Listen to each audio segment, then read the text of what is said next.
YouTube,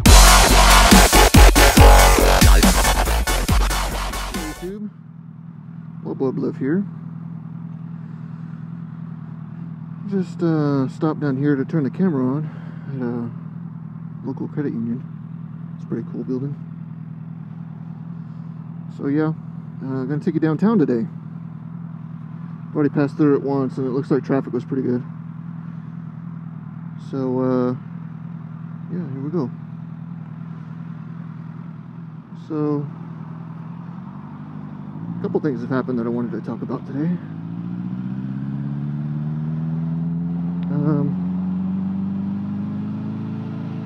So I've watched a little bit of cable TV, which is odd for me because I don't have cable, but I was watching it at work, and you know, this one episode of News 8 Austin News came on, and it was about this little girl who was at a foster home, and she needed to, you know, she was looking for a forever family, they like to say. You know, that really, it really kind of bothered me. You know, there's a lot of things that I take for granted, and a lot of things that, you know, she does without. And I've really felt like, you know, that I could be doing more as far as not only the community, but for somebody specifically like that, because I'm a perfectly healthy individual, and my wife is too, and we have means. So, you know, why don't we adopt this girl, you know? And you know, she turns out that she's about 14 years old, so she's been in foster for a long time.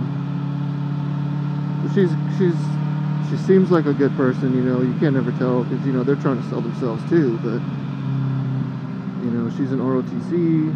She has good grades and all that stuff. So, you know, we were like, well, it doesn't really matter if she's a good girl or she's, you know, a troubled teen or whatever. We can handle it. You know, maybe all she needs is just a good home and some stability in her life.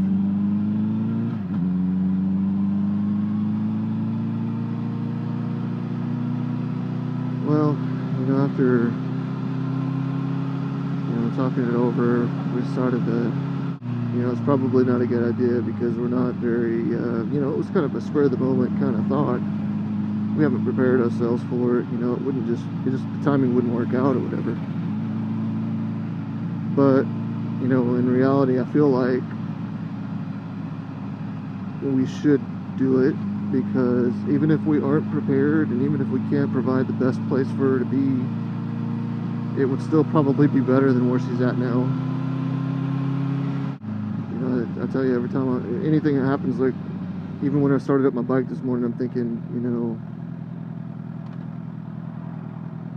man, I'm privileged, you know, and I feel guilty almost about not, you know, about having these things and doing these things, and while she sits, you know, in some foster home somewhere and dreams about a family, you know. So, but on a lighter note, let's change the topic here. We're going downtown today, so we're going to be passing by the good old food trailer lot. It's pretty crazy. They've got just about everything here. I think the weirdest one I heard of was Guatemalan American. They had. It's like, Guatemalan American? What the fuck is that? But, you know, I guess it's the place to go if you want something unique and you don't just pick up at McDonald's, you know. So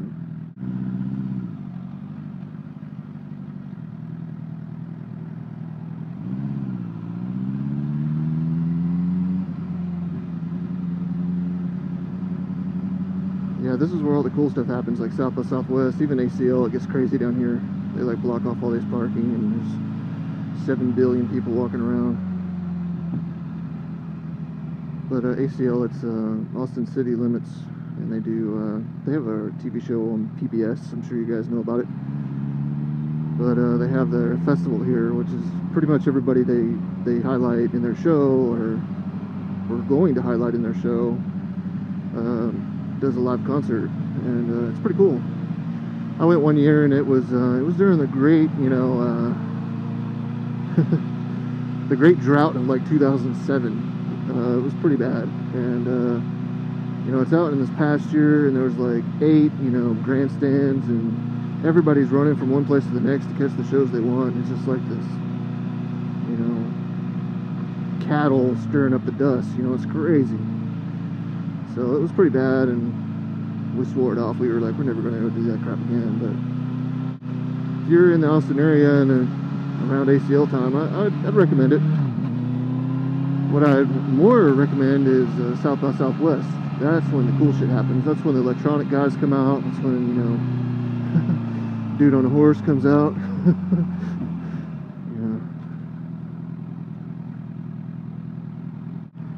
One thing interesting about vlogging I've noticed so far is that people see the camera on the front of your helmet, and it almost raises their awareness of motorcycles. It's interesting. They see the camera on my bike and they like stare at me and they watch me, and then I bet, you know, the next time they see a motorcyclist, they're looking for the camera, you know. So it's like it's almost a safety bonus having the camera on the front of my helmet. Not to mention, if there's anything bad that happens, they'll be recorded.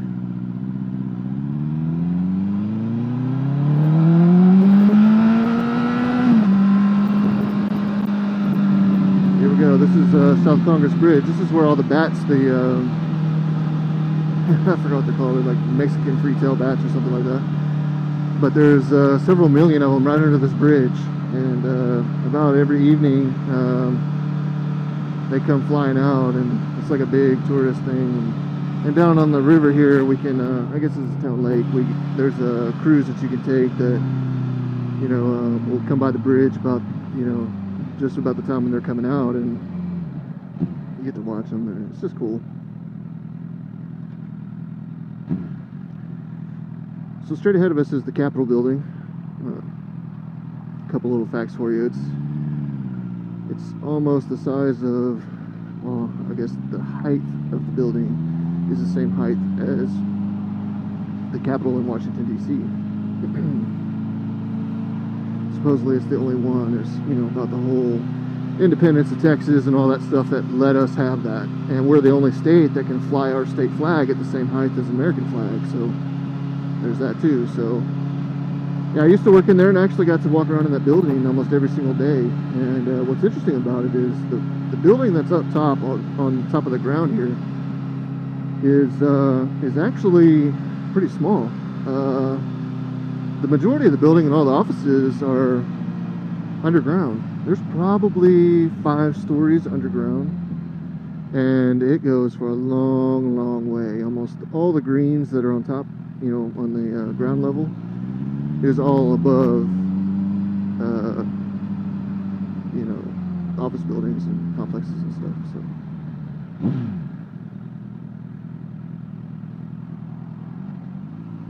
There's actually a little restaurant in there. It's called the Capitol Grill. It's pretty good. I used to go there almost every day too. So yeah, this is our little drive through downtown Austin, and I hope you guys have enjoyed it. Once we make this turn here and we head up North Quad, I'm probably going to end it there. And we'll pick up the next part 2 of the downtown adventure. So I talked about some vloggers last time about, you know, the vloggers that I watch. And one of the ones that I forgot to mention is a fellow over in the UK. His name is Baron Von Grumble. He has an excellent intro, the whole deal, so definitely worth the watch.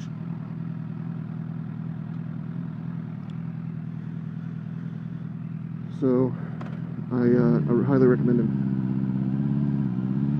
It's very entertaining. He doesn't really tell any stories, but it's mostly just the commentary, you know, about what he's seeing and what he's doing. And I think the last one I watched was he was out trying to find Puss in Boots, the DVD. This is good stuff. Yeah, and I think he was telling a story on another video I was watching, an embarrassing story about, you know, I'm not going to spoil it for you, but just check it out. And So I thought, well, hell, I'll tell this little story about myself too and see if you guys like it. So this is my embarrassing story. Oh, actually, I need to take this turn. My bad. So, this happened in, let's see, I guess 8th grade. A long time ago. So, I'm sitting in, I guess this was English, or I don't even remember what class it was. It's just a traumatizing experience, so I'll always remember the actual experience. But so I'm sitting in the desk, and I'm surrounded by all the popular people, and for some reason I always got into classes with them, and I definitely was not popular. I was the nerd. I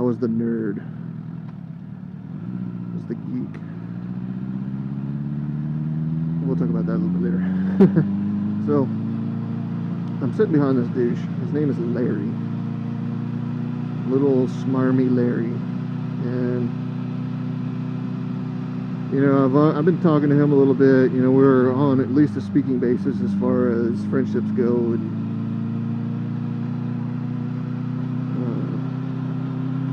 so I guess he knew I was there. And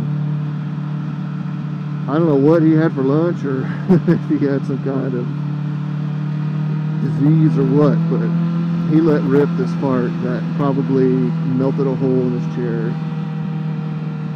And without missing a beat, as soon as the trumpet stopped, he turned and went, "Oh my God, I cannot believe you did that. I'm sitting right here. I don't want to have to smell that." And I was like, what?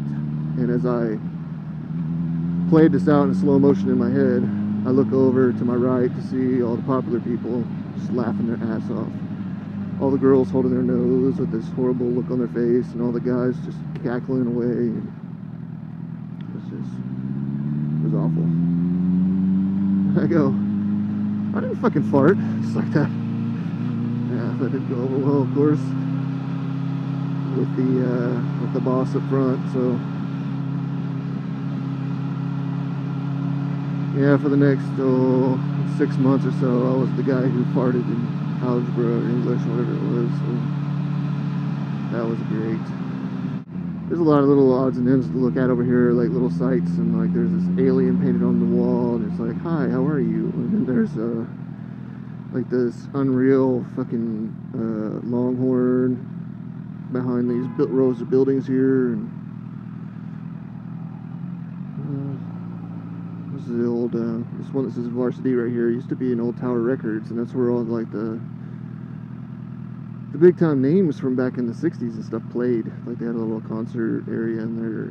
It was a pretty bad bummer to see that place go. But I guess that's progress for you. Now it's just like this community of little small businesses, and it's all popular, so I guess they know what they're doing. I hope this camera angle works out. It looks like it's pointed too far down, but hey, it'll give me another excuse to ride downtown, I guess. So I'm gonna go ahead and edit this one out.